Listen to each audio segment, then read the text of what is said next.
Okay, we are live, just making sure everything's working here. Welcome, Heart-Led Artists, to today's Heart-Led Artist Community Live video session. Today we have a guest artist that I'm really excited to share with you. I was just saying to her before we started that our goal is always to leave you feeling encouraged and excited about where you're at as an artist, inspired by your guest and her story, but also just noticing the things we share, the unity we have as artists in this passion for watercolor, for experiencing the world and making it a part of our lives. And for me, that's really exciting when I get to talk to an artist and hear from them how watercolor has brought into their life a richness and a depth, and that we get to share that together. I also am excited to hear from our guest, Maria Coryell-Martin, today, because she has truly, her site is called Expeditionary Art, and she truly is an adventurer and an explorer. Watercolor isn't just a artistic journey for her, but it's actually a physical one. So I'm excited about that. Maria, I'm going to bring you on the screen here, if I can find my little arrow button, and we'll get started. I think, there we go. Hi, everyone. Yeah, welcome. Thank you so much for having me, Angela, and everybody. It's a pleasure to get to meet you, and I'm just so happy to be here. Well, I didn't do a very good job of introducing you, and I totally forgot to double check the pronunciation of your last name, which is like a cardinal rule for hosts of such things. So I apologize for that. Why don't you go ahead and introduce yourself and tell us a little bit about you and yeah, what you do. Sure. Well, I've been a full-time expeditionary artist since graduating from college, 2004, Carleton College, Northfield, Minnesota. And after that, I had what's called a Thomas J. Watson Fellowship to travel and paint around the world for a year, which really kicked off some of my passion for the travel and painting. And above all, too, I love science and education as well. So as an expeditionary artist, I've really tried to bring together all three and thinking about the ways that we can explore the world. And with this in mind, my passion has been accompanying scientists into the field when possible to help tell stories of their research through art. And I'm so excited. I mentioned this just before we got on. I just hung up here in Port Townsend an exhibit called Witnessing Climate Change. That was my most recent collaboration with a really amazing scientist named George DeVokie. His website, I believe, is Friends of Cooper Island, his nonprofit. He's done 46 consecutive years of research on this island in the Arctic called Cooper Island, and has this remarkable data set and story of both personal and biological impacts of climate change. And I just hung this show where the field work was in 2019 and the exhibit was delayed a year. So kind of decompressing from that right now. Yeah, well, congratulations. That's always a big accomplishment. And to see it all hanging, I mean, that's always so just a culmination of all that work, isn't it? Mm-hmm. And then all the cleanup afterwards. I feel like I've been framing and sign mounting for days. So yeah, for sure. There's a lot of hard work in that. And hanging that's always, for me, I dread hanging my art in the gallery. Thankfully, I had lots of volunteers to take care of that part. So big thanks to the Jefferson Museum. Mm-hmm. Well, that's great. How long is your show up for? We might have students in your area. Yeah, thankfully it's up for 4 months. So through December, and we'll have some other events. If you keep an eye on my mailing list or website, I'll be posting about them. And then sort of the flip side to my work as well is what has grown out of my work as an expeditionary artist is the art toolkit. Every time I go in the field, I tinker with my tools, what I carry and what I use. And about 10 years ago, I started sharing a bit of these supplies with people, which has grown into my other business, which is now wanting to help inspire other people to explore the world through art with really rugged, well-designed tools for field sketching that are compact, versatile, and quality that I stand behind with my own use and experiences, and really love to inspire and help others on their creative journey. Yeah, we're prepping for a trip to Italy here, and it's going to be a sketching trip. And that's the #1 question I've been asked by those who've signed up is, what do I bring? How do I pack so that I don't overpack and have this huge bag to carry around? So yeah. Yeah, yeah. I believe, similar to what you hear people talk about with cameras, right? The camera you have with you is the one you use. I stand by sort of a similar philosophy with art supplies. So for my real daily carries, I love to use, I have two sizes of these. These are called the art toolkits, which are sewn for me by a shop in Seattle. There we go. I'm getting the camera orientation here. And then inside, these can accommodate a sketchbook, supplies like a little brush or pen, pencil.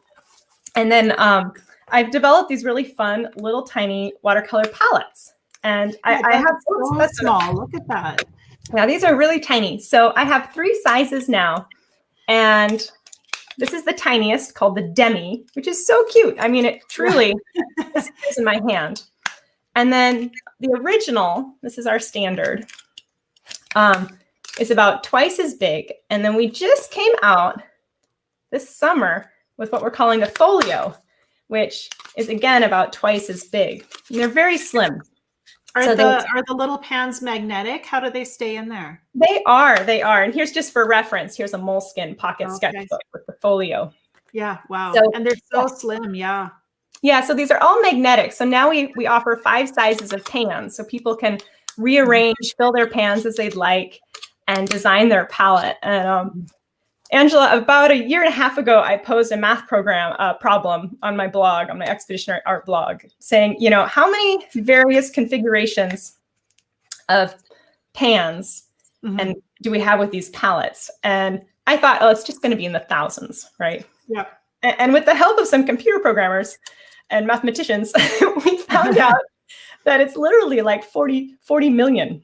Really? It just blew my mind. And the littlest one was only 12,000. I think there's only about, no. Yeah. Might have been closer to like 1,400. Like it's not very many in the little one. Yeah. And it goes up exponentially. And I haven't done the math for the big one.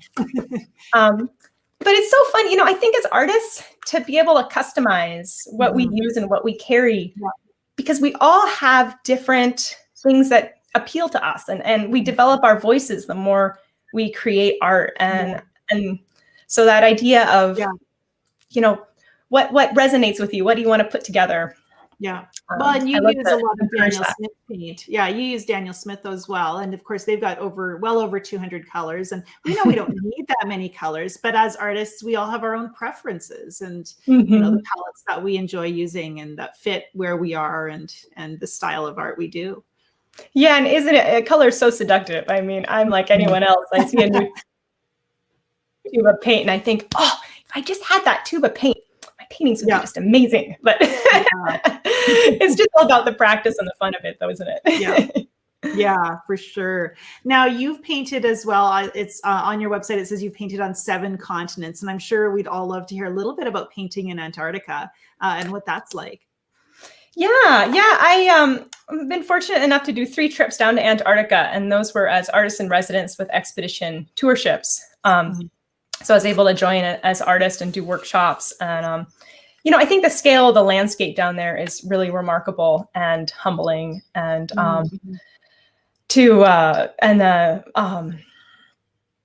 the sheer volume of some of the wildlife in the regions, though, then it comes from the environmental standpoint of thinking about the fragility of these places. And as an artist, I feel that a sense too, an educator of some social responsibility and wanting to share. But it certainly has its challenges in sketching outside. And I don't have some Antarctica sketches right at hand, but I do have a sketchbook or a catalog from another show I did. And this was based in the Arctic. And as much as I love Antarctica, I have to say the Arctic is really where my heart lies, particularly Greenland, my time there. Among the local communities and where I've had the chance to work with biologists. And this particular project was collaborating with a friend of mine who I was able to accompany her polar bear and narwhal, primarily narwhal research. And so this meant getting to fly out in helicopters out over the ice. Here's a painting with our little helicopter on the ice, 100 miles out over the sea ice, nautical miles to land, look for the narwhals. And the magnitude of that landscape and the wildlife. And then the flip side of bringing in the perspective of meeting people and hearing their stories. So one night, Yeah. a local hunter had harvested a narwhal with a 7-foot long tusk, and I shyly asked him if I could sketch his narwhal tusk. And so for a day, I had it next to my bed and was sketching this tusk. And it's such an important part of their culture and their history. And so that's something I love about art and sketching. I think it invites participation in a way that a camera may not. That sharing of having your sketchbook, whether people around you or your friends, to really kind of invite people into the journey. Well, and I think sometimes that actually holds us back from painting out in public and plein air, and because we don't really want to invite observation if we're not confident about what we're doing. Yeah. Oh gosh. That's where I have the mantra in my head of practice, not perfection, and it's about having fun. And I think we all need to keep that voice on our shoulder and try and keep it as gentle as possible. Yeah. And sketching outside, polar regions, there's certain challenges of physically staying comfortable. So I've learned to sketch really rapidly with mitts on, all bundled up. I carry a little flask. Oh, I might even have it in my drawer here, that I fill with a little vodka or gin to dilute my water brushes with to keep my paints from freezing. But even up here, being outside, we still need to think about protecting ourselves and maybe sketching quickly and thinking about the sun and the conditions. Yeah. And I think giving ourselves that permission just to make art, make a little bit of a mess. I'll tell you something I do in the field too. So I never have goals around quality, right? I don't worry about making good sketches. I just give myself goals around quantity. So I say, okay, I'm going to do 3 to 5 sketches a day. I don't care how big they are. I don't care how long I take. They could be 30-second gestures. They could be 2-hour sketches or paintings. And so this helps me, number one, plan my paper for a trip. So I think, okay, I'm going out 3 to 5. Okay, I can do math. You're going to Italy. Maybe you've got your sketchbooks and some watercolor paper. Gives you some math. And then having that permission, I feel like I accomplished what I wanted, no matter what the sketch is like in the end. And by doing enough quantity, in the end, I come home with something that in the end, I end up, from an art standpoint, being satisfied with. And then all in all, I just get the practice. So much of sketching and art, I think, is practice. Well, and most of the time for me, when the first sketch I do, if I'm outdoors or just getting started even in the studio, it's not the one that I'm most happy with in the end. You need something to wet your brush on before you can really feel good about what you're doing. Just dive in, get wet. So, yeah. Oh, 100%. Yeah. Yeah. And that's where my other mantra is that trust in process, right? Yes. Because if the first one, I just think, and I'm just warming up my hand and eye. Oh, well, it's just part of the process to getting with something where I might down the road feel a little more satisfied. It just ties into that quantity. Yeah. It's generally, well, I'm just thinking the first step on a journey is not the most interesting. You're still in your yard. So yeah, I agree. That's fantastic. Now I live in the north, so I have similar challenges to the weather because, snow hits in October and we see snow until April. And so generally, if I want to paint outdoors in the winter, I'm waiting for the warm Chinook winds to come through. And but even then it's a challenge because you don't have to sit very long before you're cold and ready to go in. Yeah. And give yourself permission to, maybe just do a quick pencil sketch, add some notes, take a picture, and then go inside and have some tea and finish it. For me, so much of the value of being in the field is that I react to the landscape differently versus just sitting in my studio with a picture. And so I like to call it my palette of place, this vocabulary of what I'm experiencing, the colors, the environment, people I'm meeting, people I'm with, and I feel a different energy outside. But I don't need to make necessarily a whole completed painting to try and capture a sense of that energy. It might be doing some gestures and, I'm working quickly. I'm feeling more energetic. I feel a sense of urgency. The wind might be blowing. And you get to bring that back into your studio, I think, just a little better. for Exactly. having been there. Yeah. Yeah. And then the colors too. If I've got a bunch of field sketches and I come back to my studio with them, I can work with the same colors. So I've got that sort of informed, that field informed work, which I really appreciate. It feels a little more true to the place to me, but certainly don't need to spend hours outside in those really uncomfortable settings. Yeah, I think it's dangerous to be too pragmatic or dogmatic about, I'm always outdoors or I'm always in the studio. Be open to trying different things. And for me, art is very much about wanting more presence to be more present in my life, whether I'm in the studio remembering an experience I had, or using my sketchbook outdoors to be more present in that moment and noticing the world around me. So I'm seeing how they inform each other. Oh, I love that so much, because part of that practice is just developing our eye of attention. And I feel that through attention, there's a cultivation of love and appreciation that comes. And the awareness for me, it starts to permeate everything. I might just look at the sky differently as I'm being aware of the gradations of color I'm noticing. And that's certainly too part of what I love about art and having, a sketching practice, is to have that awareness kind of permeate everything you do. Yeah, I think we forget that not everybody makes it their habit to really try to notice things. And as artists, we have to tune ourselves to noticing. Anytime I'm driving in my car, it's, so how would I paint that? And then frustration because I can't paint and drive. So, but we don't realize until we start talking about what we've seen with others that we're also helping to kind of tune them in to notice more. And I've noticed this with my kids and with my friends, that they tell me that they look at the world differently after we've spent time together, because of my example of trying to notice the world. And it's part of what I appreciate about science too, and scientists, and really in all these disciplines, the different things that we can really geek out about. Because if I can hang out with a person who's like super passionate and knows so much, for example, George Devoki with black guillemots. I mean, he is an expert on black guillemots and allows me to see them and appreciate them differently, and to have that sharing. And so I love it when we can bring together disciplines too and go, wow, I didn't see that before. What a cool new way to see something. Thanks for showing it to me, and move forward from there. Yeah. Yeah. I experienced this recently with actually some family members who were from Saskatchewan, which is very stereotypically flat. And we went into the mountains with them, and they didn't know how to look at the mountains. Their view was very closed at first. And we were almost a whole day before they actually started to really just notice the panorama around them. And that kind of blew me away, like that they started out with this almost blindness to the majesty around them because they didn't know how to observe it.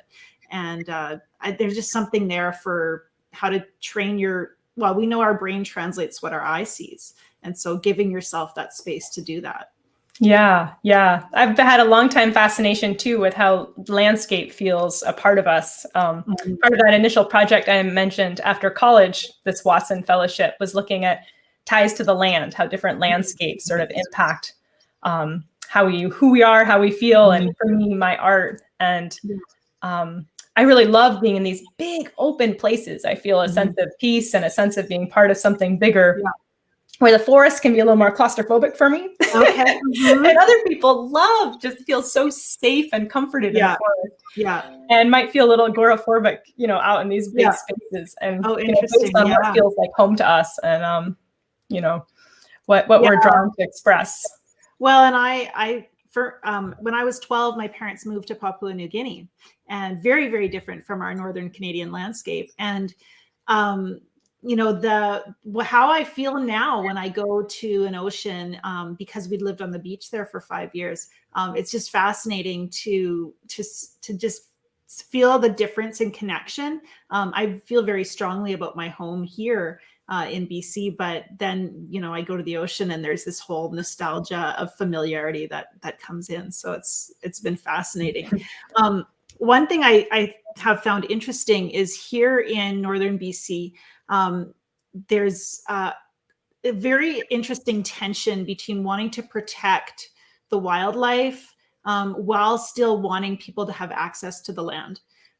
We have herds of caribou that are endangered, and the roads that go into the mountains make great roads for wolves to get up there and predate on these caribou.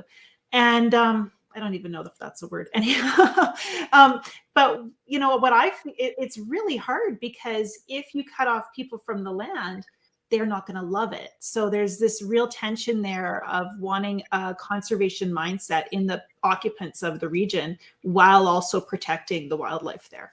And I don't have an answer. I just have noticed how deep my passion is when I can get out into the backcountry. I just care so much more. So, yeah. That's certainly there's tension there, but yeah. I think that comes back to that attention can really support love and appreciation, and that attention you give it. Yeah. Mm-hmm. Yeah. I mean, that's what we have, and we have a responsibility as caretakers. So yeah. And you would see that as well in the Arctic with the people that live there and have lived off the land. And so, yeah. Well, I see a couple of comments of folks wanting to peek into supplies and stuff. Should we play a little with supplies? Let's do that. Yeah. Why don't you go ahead and we can switch your camera over and you can show us what you got. All right. I think I can pull up my overhead view here. Mm-hmm. So here we go. Woo! All right. Oh, and I brought a couple of other little fun goodies. I forgot I had these here. These are some new rubber bands that we just started carrying on our website. I love rubber bands for looping things together, keeping stuff secured. These are called cross bands. So anyhow, and I like red. I like that. Yeah, I would assume that you would need a good rubber band as well for cold environments, so they don't get brittle and snap. Yeah, these have been super, super quality. I've used this brand. They're made by a company called Graffiti, and we've got these cross bands on our Art Toolkit website. But they're silicone and super, super durable. I've had fun with them. So supplies. Tucked inside my Art Toolkit, I usually have some brushes. And I saw a couple comments asking about water brushes, and I've had a lot of fun using these. The brush I have most experience with is Pentel, and there's other good brands out there. I'll just tell you from a practical standpoint, something I like about these is they're oval, so they don't roll away. And given that I've spent time sketching on like boats or glaciers, it's just nice to have your supplies not want to roll away. And another cool, kind of funny thing that we include in our toolkits, and I carry with me, is a syringe. And you might think, Maria, why do you have a syringe? And there's no needle attached. But it's handy if you're outside to pull water right out of your water bottle and fill your water brush. So that's just a little tool I like. And with water brushes, I've found, and as I mentioned, in really cold places, I might fill them, half with a little vodka or gin or something.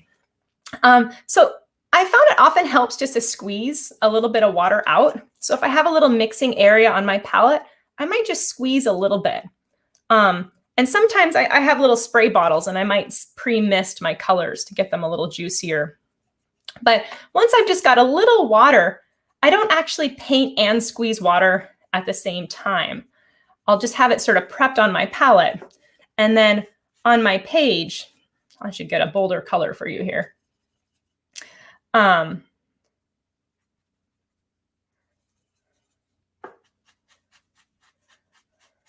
on my page can just push the water around. And then to clean water brushes, my trick is to carry a paper towel. And these are my particular favorite towels. They're called shop towels that you can buy at most hardware stores.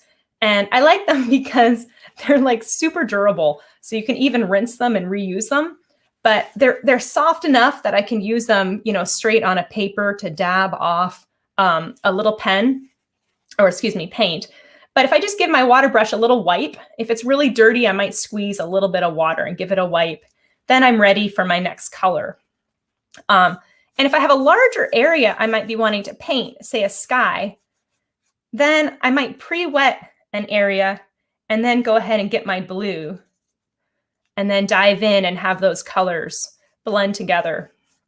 Now, I'd say I typically use a water brush for, pocket moleskins, maybe the larger moleskin, much bigger than like a postcard. I find that water brushes can feel a little more limiting.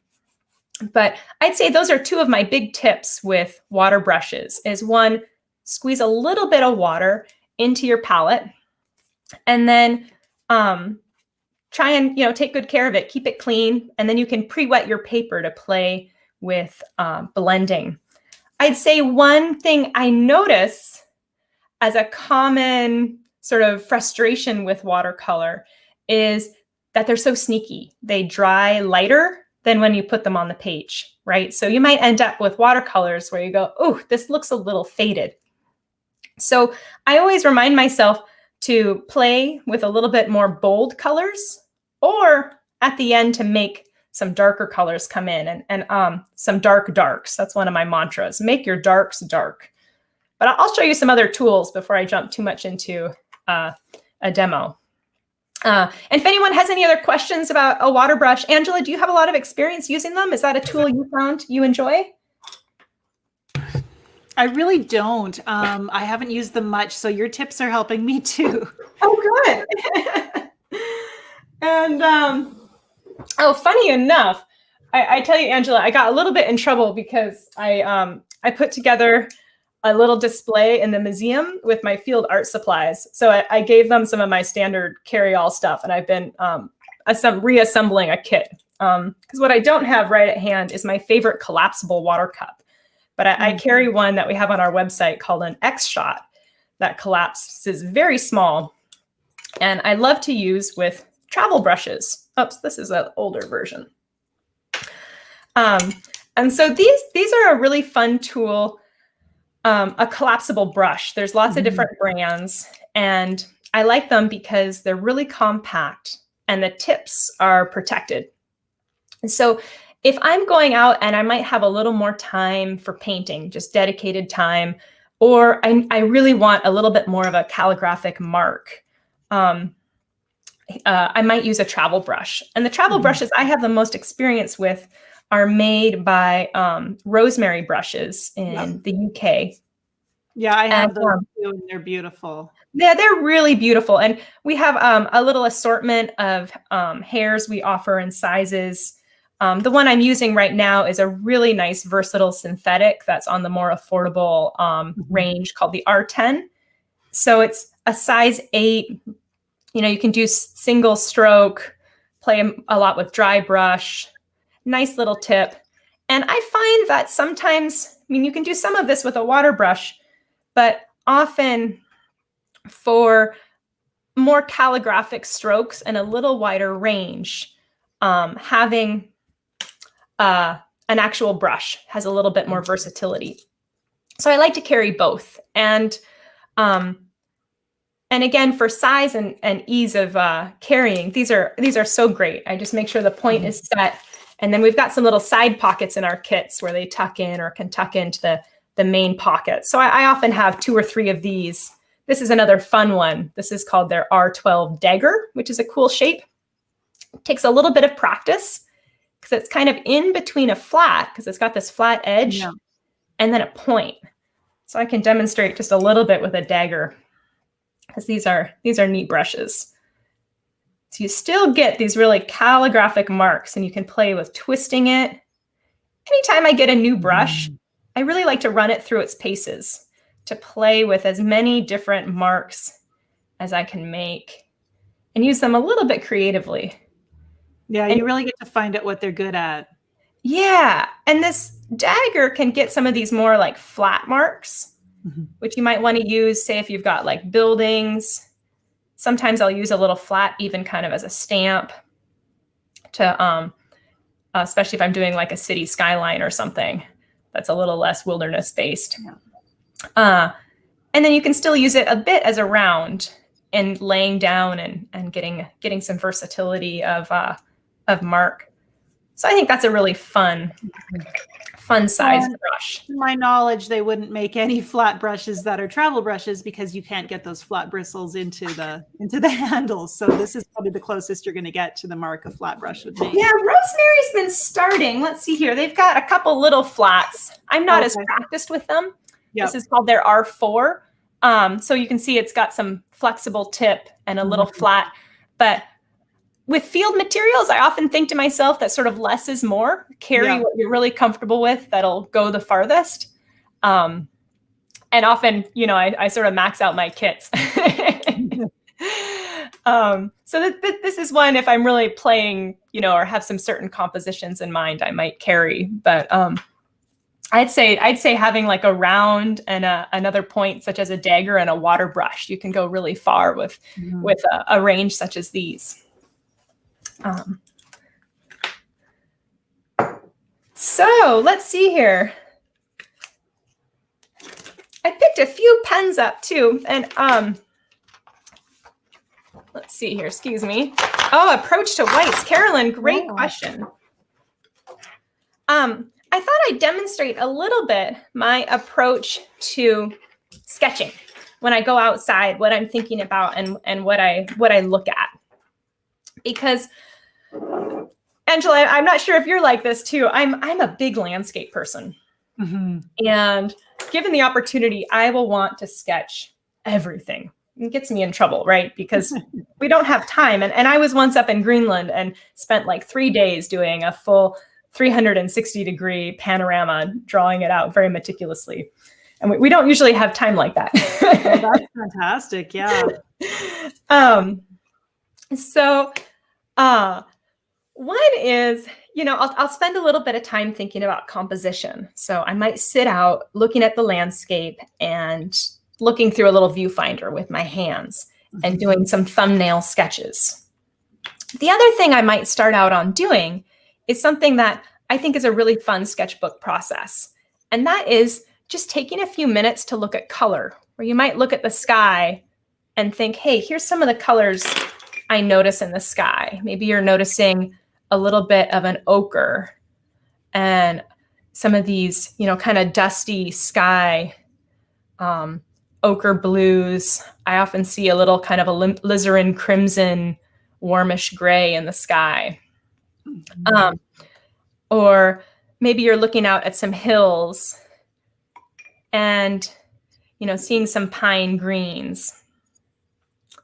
Let's see here. I need to choose a palette. I'm getting distracted with too many palettes. And so maybe you'll take a few minutes and explore those colors, because I know that I still feel this, and I imagine many of you may as well, is that you sometimes sit down and facing that blank page can feel a little intimidating, right? It's like, where do I go from here? What do I choose? What do I choose to sketch? Yeah, and often when we can't choose, we choose too many things. You're exactly right. So sometimes just starting with playing with some colors and some notes can be a really terrific way to get to know a landscape and what you're observing, and start to warm up your hand and eye, that trusting in process. I would totally give myself credit, by the way, in if I filled a page just with color studies, that would totally qualify as a sketch in my 3 to 5 sketches a day. And then I might start sketching, and I'll share with you some of my sketching tools that I might use. I really love ink. Ink is one of my favorite things for using in the field. I'll use a little light pencil, sometimes under watercolors, or in my studio. But just straight pencil can smudge a little bit more in my sketchbook. Maybe I have a heavier hand and can smudge a bit. I don't know about you, Angela, but that's been some of my experience. But pen is just such a crisp mark. Although I have to show off, these pencils we'll have soon in our shop, and I love them so much. They're my favorite pencil that I learned about from an architect, and we'll have these soon in our shop. They're called Helvetica, and they feel so good, and they're so pretty that I love using them for my light sketches. It's just fun to have supplies that kind of are a delight to look at and hold and use. So with pens, I use a range primarily of waterproof pens.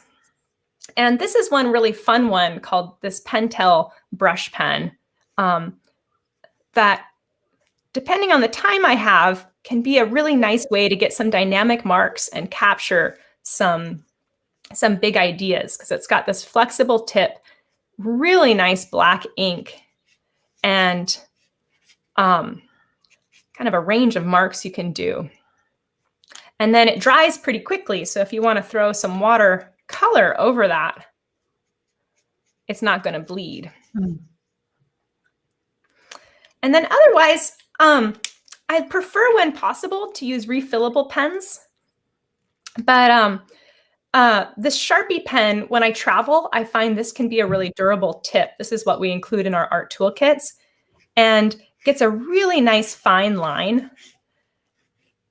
And as an artist, I'm one of these people that I don't know if you're like this, Angela, but I really like this sort of scritchy, scratchy pen that I can build up a little bit and play with marks. And so this is sort of a go-to field pen if I'm worried about anything exploding. Some of my pens that are refillable, if I take over a mountain pass or, driving or flying, can altitude, Yep. If I don't take the time, I've had really good luck with this brush pen. It's never exploded on me, but others have gotten up to a little trouble. But this has a really nice crisp line that, again, can be overlaid with watercolor. And when I sketch, I really think about the pen as the bones of my sketch, and then the watercolor really brings it to life. And then finally, I play with a range of fountain pens. And I didn't quite have time to pull together the new ones I'm playing with. I've been experimenting with some pilot pens that, if you stay tuned to Art Toolkit, I'll be announcing soon. Because unfortunately, one of my old favorite pens is no longer available, was discontinued. This is called a carbon ink. And these new pilot ones I've been trying are just as good. And in the chaos of my post exhibit push, I got a little disorganized. But I love... do you want to just pull your head back a little bit? The camera wants sure. to Sorry about that. The top of your head. And so... Pilot has a refillable fountain pen. You filled. There's a cartridge with ink inside of it. There is, and actually, I'm just going to go grab one thing real quick that I've been playing with that y'all might just like to see.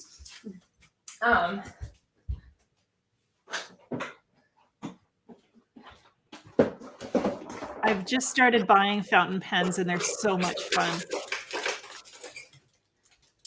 Oh, here's the fountain pen I was hoping to show you. I mentioned that art supplies, paints are seductive. Well, art supplies are seductive too. And so this is a new pen I've been playing with called this Kakuno pilot pen. And I think this is a fine. I think they're kind of delightful to look at. This one's short enough to fit inside my small kit. I like the feel of it. And it comes with either an ink cartridge, or you can get a little refillable by a little separate. I'm not sure what the word for this is. What are they called? Piston fill or something? Yeah, like a little separate filler to put your own ink in it. So it's a little bit of a project, but I like the range of line. And then I just have to show you these. I haven't shown anyone else these pens yet. But boy, they're cool. These are called parallel pens. Have you seen these before, Angela? I have heard of them. I think they're one of those old school graphic arts kind of things, but I've never used one. Yeah. Oh, and Lori Louise, thank you for converters, tracking our brains here. I've just been playing with, in my little sketches, these sign pens by Pilot, which are fun because I'm going to hold this up so hopefully you can see it. They have these flat edges. So a flat side and then a really skinny side. And they're calligraphy pens, but you can get a really fine line with the fine side. And then check these out. You can get these like glorious fat lines. Yes. And I just think they're really cool. So I haven't practiced with these a whole lot in the mountains because I just found them. But you're getting a little sneak peek into my studio toys for what I'm going to be stocking my new kit with to play with more. But getting a nice range of mark. All right, make sure I get my right colors. And they make these in a little range of sizes. I'd say maybe starting with sort of a medium, if you want to pick one up, might be a nice place to start. Yeah, well, I thought, Angela, if you think folks might be interested, I could do a little kind of demo of a little gesture sketching and putting together kind of a simple landscape if we have time. And yes, we definitely do. Go for it.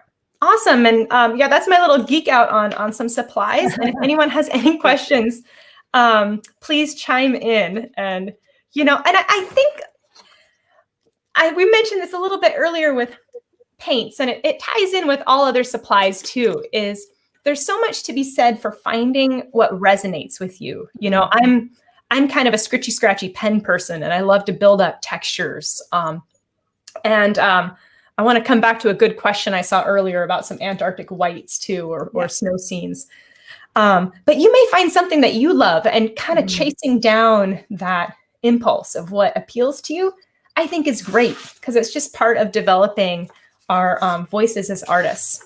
Yeah. And when you use supplies that resonate, you feel like an artist. Yeah. And there's just so much, so many different ways to be an artist.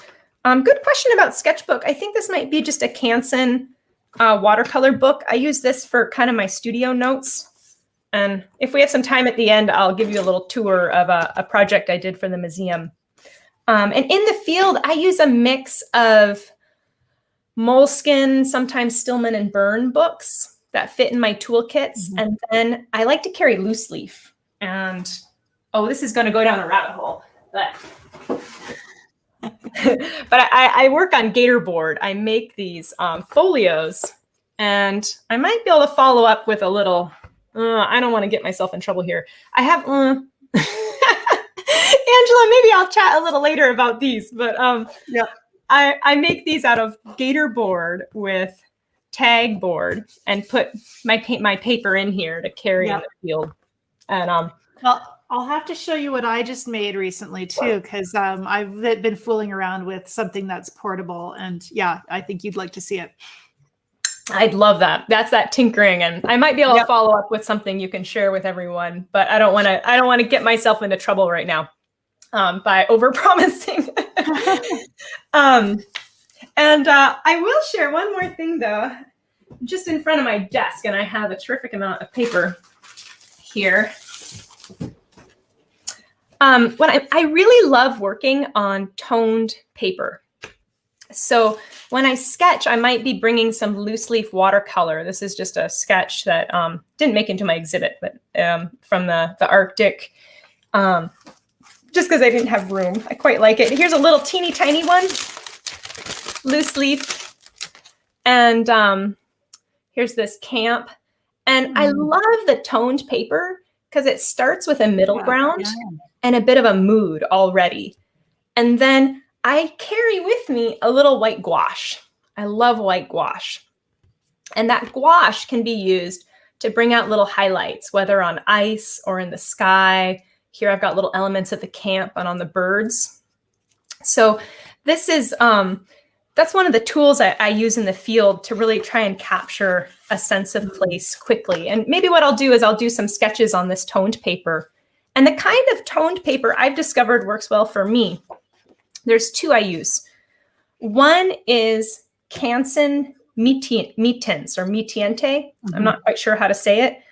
I think I can spell it. And they come in a range of paper. It's a pastel paper, I think. And I really love particularly the blues and the sand kind of tones. Yeah. And then the other paper I really like is this one, and it's a little heavier. And it's called Arches Cover. So it's not quite as durable as a straight watercolor paper, but it can do several washes. And Angela, it's so soft. It's just got this really nice quality to it, and absorbs the water to me in a really beautiful way. I wonder if that's a pastel paper as well. Might be for printmaking too. It has less of the sizing that you might get from a standard watercolor paper to really do those repeated washes. So for fun, I thought I'd think about something we might see outside our window to do a few gestures. So if anyone wants to sketch along with me, here's some cute little squirrels that I thought we could use as some inspiration. And I think, Angela, do you think you can help be a little bit of a timekeeper? Yes. Yeah, let's just do like a few little 30-second things, okay? Okay. My watch doesn't have a second hand. I am pulling up the timer. I'll keep half an eye on my watch. Here we go. I've got this great big one. And I'm going to start by just noticing on this little squirrel some of these lines of action, kind of this big curve of the back of the tail. And then when I sketch, I always like to squint to just get an idea of the big shapes. And this is just such a fun way to warm up, and say you're outside or even just looking in your garden. And here we go. I'm going to start in 1 second. All right, we'll just do a quick little 30-second. Whoop, this ended up a little tight here.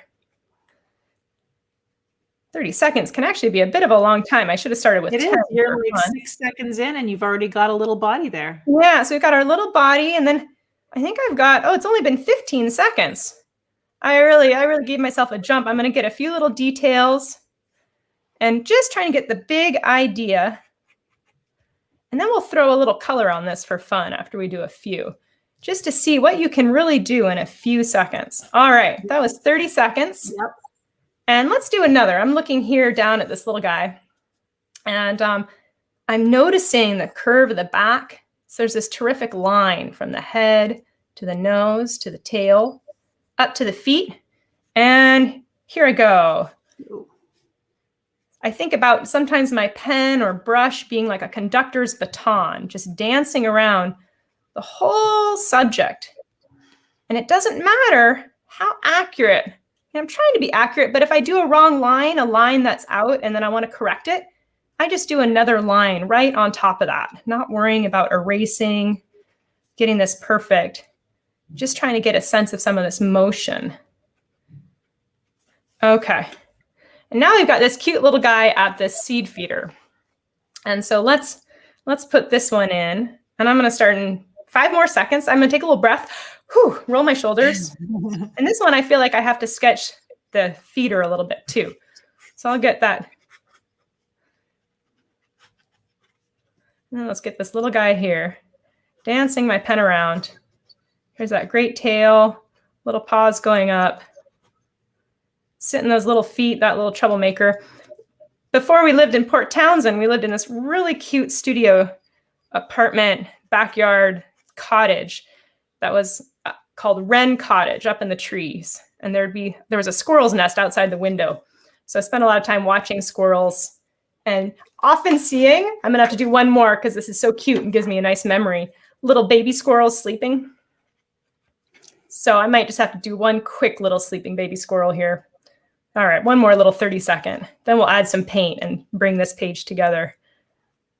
I feel like I would always see squirrels in motion, and it was so sweet to see one sleeping.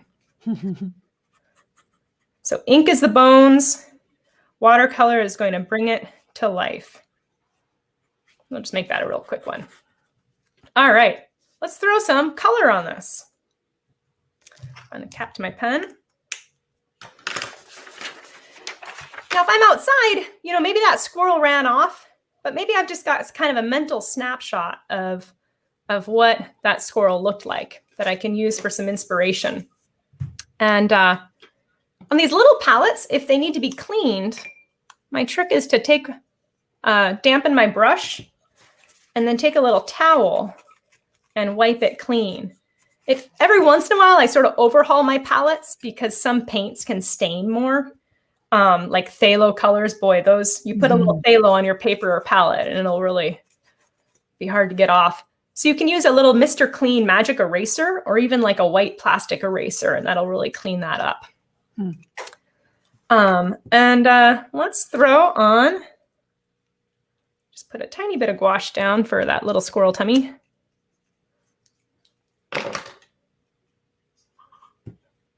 And if I need to mix a gray, I love using like a dark blue and a Go ahead and pull your head back again. Oh, I'm sorry. Thank you. No worries. I like to use a dark blue. Like I think I've got indigo here. And kind of an ochre brown, like a sienna. This might be transparent brown oxide, but combined, they'll start to make some really nice neutrals. If I already have a neutral ready to go, I might use a little bit of Jane's Gray. Oop, that's not a neutral. Or I might use a little neutral tint from Daniel Smith. I grew up using Daniel Smith living in Seattle, and that's sort of my go-to, but there's many wonderful brands. So let's throw a little quick color on this.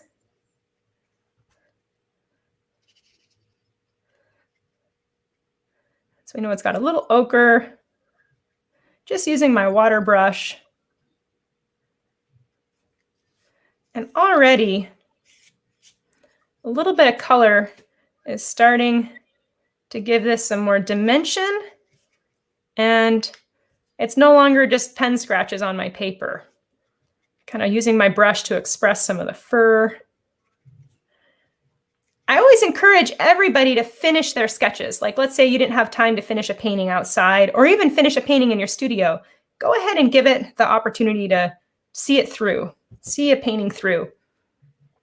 As I mentioned a little bit in the beginning, I remind myself to make my darks dark. I think about kind of 3 phases of sketching or painting. Just getting the big idea, the biggest shapes, then some of the textures, and then finally, here I am drawing and painting. My brain starts to short circuit. Finally, the darks that snap it together. Where's that little sleeping squirrel? Put a little bit of paint on him. And then let's put in a little gouache and see how that might enliven this. So, yeah, I like this idea of working with toned paper because it gives you that opportunity to paint your darks and your lights. Right. And I think it kind of helps get that mood just really quickly because you're not having to build it up right away. And like I mentioned, it's a terrific technique for snow and mountains too, because you get to apply that snow on. Just be careful if you're making notes on your page. Make sure that you decide what your notes represent. I once had S on a sketch that ended up being snow, sun, and shadow. I didn't think through my notes very well. They ended up not being very helpful. Yep. And then let's just add in, and I could keep pushing this little simple sketch more. Maybe adding in a little bit of green. But this is turning into sort of a sweet little nature journal page. And if I added in some notes about the squirrels or where I saw them, and could go in and add more detail, but I just wanted to show you how much is possible with sketches that I only took 30 seconds on each to start to build up some observations.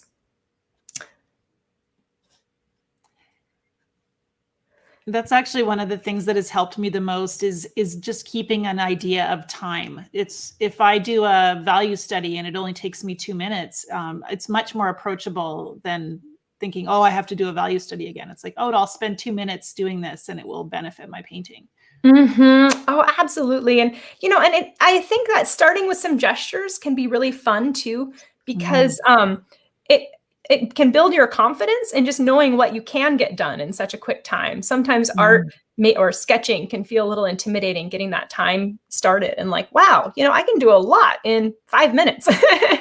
Give yourself permission to make it a 5-minute sketch. And then often we might get engaged and want to carry it on for longer. Well, gee, I'm not sure I've got time. This has been so much fun talking to you to dive into any landscape, but I will point people towards my blog on exhibitionary art, and then also to Art Toolkit. We've got a lot of live demos there if anyone would like to explore that are all free on our website. And you teach courses from time to time? I do. I took the summer off teaching. Here, I'd be happy to come back to my face view and can Oh, here, that's my job. I better change that. Yep. I took the summer off teaching with my show, but we'll be hopefully offering some workshops this fall. So stay tuned. Yeah, you do you teach online and in person, is that right? Yeah, I mean, for the past year and a half, it's been all online. And I have a few little private small things I started doing in person, mostly here in Port Townsend with my family. It's just been nice to be more local, but I'm always open if anyone wants to get a hold of me. And then love connecting online because we can, there's such a terrific community where we can come together from so many spots. Yeah, I agree. And you, do you have any big trips planned coming up? That's a great question. I'm catching my breath right now, and I have a bunch of sort of irons in the fire of ideas, and I'm going to see what simmers up. Things have just moved a lot slower for me. My daughter just turned 6 and is hopefully going to be starting school soon. And so I'm starting to think about what's going to be my next big project and expedition. Yeah, that's always exciting. I'm sure looking forward to traveling again. It's wonderful as a watercolor artist to be able to go and see the world and experience it with your brush. So yeah, thank you. Yeah. Well, thank you again for having me and for everyone who joined us. Yeah, I so appreciate you taking the time to show us your work. And I know there's so much more we could talk about. We might just have to have you come back and do some more painting with us another time, because I love seeing what you're doing and your ingenuity and, making the kit that works for you and sharing that with us as well. So thank you for that. Oh, you are welcome. Appreciate all your kind words. Thank you, everyone, for joining us today. As you know, this video lesson will be archived in the community, so you can watch it again, paint along with Maria if you didn't get a chance to already. And I'd love to see your gesture sketches shared in the community or on social media. I was taking a look at Maria's Instagram, and she's got some great little paintings there and links to her content as well. So you can, if you do share your work on social media, I hope you'll tag us so that we can see it too. Thank you, everyone. Have a great rest of your day. Bye for now.